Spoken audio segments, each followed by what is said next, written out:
তিন শ্রেণীর ব্যক্তির বিরুদ্ধে আল্লাহ বলেন আমি নিজেই কিয়ামতের দিন মামলা দায়ের করব।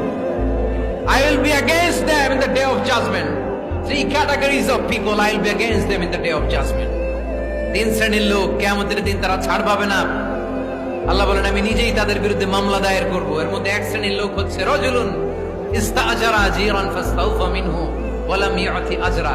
একজন শ্রমিক ভাড়া করে তার কাছ থেকে কাজ নিয়েছে কিন্তু তার পারিশ্রমিক আদায় করে নাই। এরকম আছে না নাই? দাপট দেখায় ইউনিভার্সিটির ক্যান্টিন গুলোতে, ইউনিভার্সিটির ক্যান্টিনে যে খায় মাগার বিল দেয় না, এরকম টাকায় দাসরা নাই।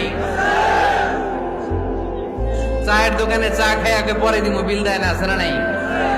দোকানে যে পণ্য কিনে বিল দেয় না, পরে দিমু, আছে না নাই? কিয়ামতের দিন আল্লাহ তোরে মাস্তানি ছুটাবে, চিল্লা এখন ঠিক কিনা? আনা খাসমুহুম, আমি নিজেই তাদের বিরুদ্ধে মামলা দায়ের করব। কথাটা কার? এজন্য বিশ্বনবী বললেন খবরদার, মেহনতি মানুষ, খেটে খাওয়া মানুষ, এদের দোয়া কবুল হয়ে যায়। আতুল আজিরা আজরাহু ক্বাবলা আন ইয়াজিফা আরাকুহু। খবরদার, বিশ্বনবী বললেন শ্রমিকের ঘাম শুকিয়ে যাওয়ার আগে তাদের পারিশ্রমিক মিটিয়ে দাও।